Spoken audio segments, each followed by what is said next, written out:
The hip hinge requires sufficient hip flexion mobility, hamstring flexibility, and spinal and pelvic stability.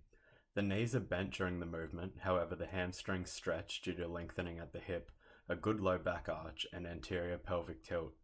The target muscles are the erector spinae, the synergists are the gluteus maximus, hamstrings, and adductor magnus.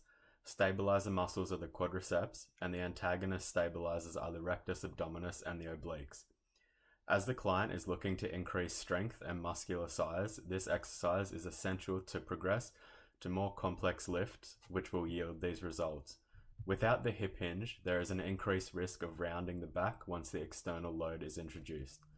The hip hinge progresses to the rack pull through an increased range of motion, an increase from body weight to external loading, which incorporates more musculature used in the traditional deadlift, and due to the rack pull being a more complex movement. So we're going to do 3 exercises today: the hip hinge, the rack pull, and the deadlift. All of them are good for building strength, stability, and muscle. So the first exercise we'll do is called the hip hinge. It uses a lot of the muscles that the rack pull and the deadlift use, and it's an essential movement to be able to perform those correctly. So I'll just give you a demonstration. You want to stand with your feet about shoulder width apart, your knees slightly bent, backside touching the wall, chest upright, and head and neck nice and straight, and look forward while you do it. So as you come down, keep your chest upright, back straight, just below your knees with your wrists, back up. Go 1 second down, 1 second up.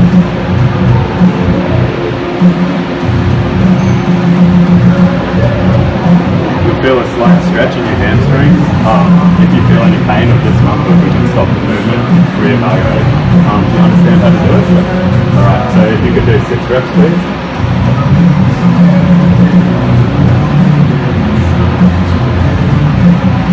Good.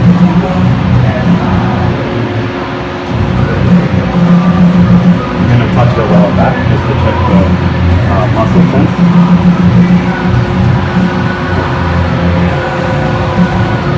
One more. Good. Did you feel any pain during that? Are you happy to proceed? Yeah.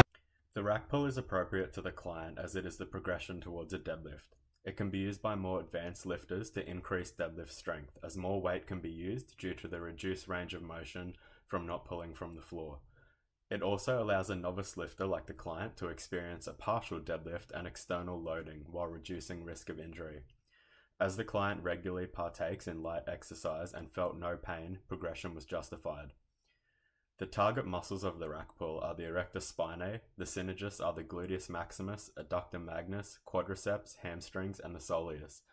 The dynamic stabilizers are the hamstrings and gastrocnemius.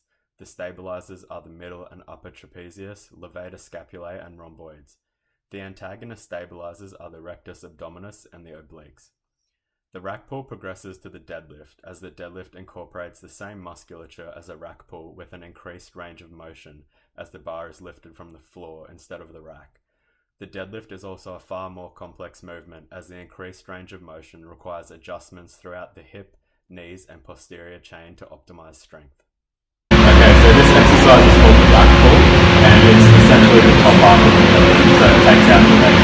The purpose is to introduce an external load like a bar, so you use a lot more of the musculature, like shoulders, arms, upper back, that the deadlift is.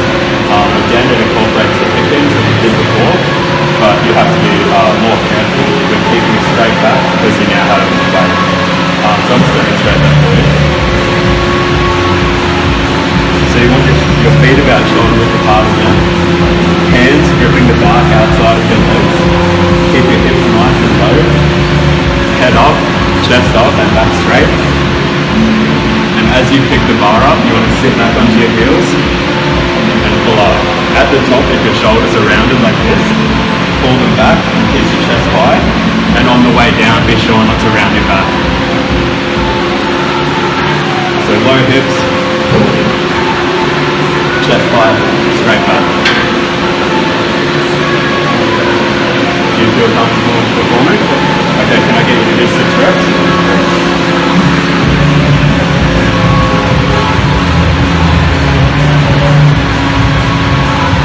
Very good. Good.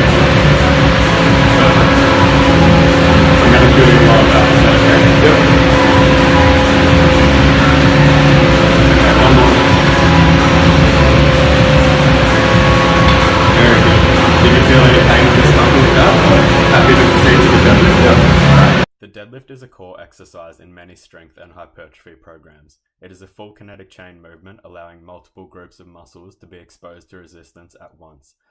As the client wants to develop strength and increase musculature, this lift is optimal. As the client has progressed to the deadlift through the previous exercises of the hip hinge and the rack pull, the risk of injury is minimized.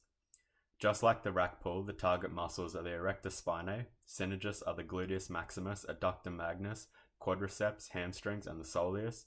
The dynamic stabilizers are the hamstrings and gastrocnemius. The stabilizers are the middle and upper trapezius, levator scapulae, and rhomboids. The antagonist stabilizers are the rectus abdominis and the obliques. Ground-based free weight exercises such as the deadlift involve a degree of instability that allows for simultaneous development of all lengths of the kinetic chain. This offers a much better training stimulus and enhancement of athletic performance than instability device-based exercises. As the client has no previous injuries and partakes in light exercise training, progressing from this stage would entail adding more weight and modifying the set and rep scheme. It's one of the core compound movements to build strength and muscle, which is exactly what you want. It's essentially the rack pull, but instead of pulling from on height on the rack, you're pulling from the floor. You want to do this at a tempo of 1-2 seconds up and down, and you want 5 minutes rest between sets to fully recover, because you'll be using your quads, your hamstrings, and your